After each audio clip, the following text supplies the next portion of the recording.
I will be testing this Core 9-person instant cabin tent not only against light rain, but heavy rain as well.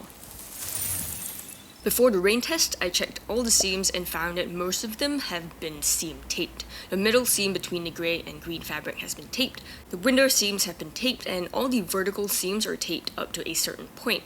The door seams on the other side of the tent have also been taped.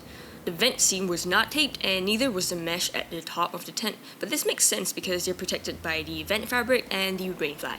But it really boggles my mind as to why this green fabric to flooring seam isn't taped and is inverted instead, especially when it comes into contact with the most water. The seams on the rainfly were taped too. I put this Core 9-person instant cabin tent through some light rain which looked like this. When the rain stopped about an hour later, I checked the tent and found that it was still completely dry. However, I noticed that even in light rain, a lot of the rainfall will get onto the mesh of the windows and doors, so you do have to zip them completely shut even in light rain.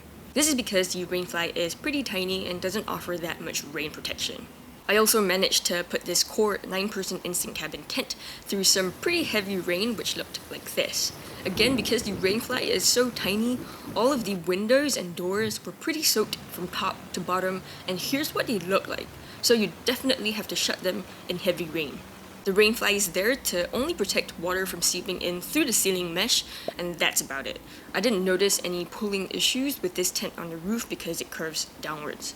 There's also no bathtub flooring, and the green fabric extends all the way to the ground, so I kept my tent away from the light flooding in my yard. After the 1-hour heavy rain test, the rain stopped, I checked in on the tent, and here are the results. Of course, I found some leaking through the untaped but inverted seam between the flooring and the green tent fabric. There was leaking in 2 places from this seam, one with less leaking and another with quite a bit of leaking through the corner.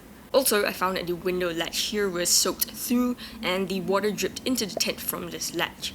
This is because this window latch is connected to the outside, so to stop the leaking, you probably gotta seal the seam from the outside too. As for the fabric, I found that the top grey fabric was still dry, but the yellow fabric at the bottom was slightly damp after an hour of heavy rain because it was exposed to a lot more rainfall than the top grey fabric. Overall, I think that the Core 9-person instant cabin tent held up decently over the 1-hour heavy rain test. The leaking honestly wasn't too bad, though I wish they had sealed this seam instead of making it inverted. But sealing this seam as well as the window latch is a pretty easy fix with some Gear 8 sealant or something, and this tent should be able to stand up to a couple hours of heavy rain with no leaks. So overall, not too bad, not the worst I've seen, but the only thing you can't really fix is the bathtub flooring, so just stay away from ridiculously heavy rains which can lead to flooding. I also really liked some of the thoughtful details in this tent, like these 2 vents which can be opened and shut from the inside of the tent for some ventilation during rainy days.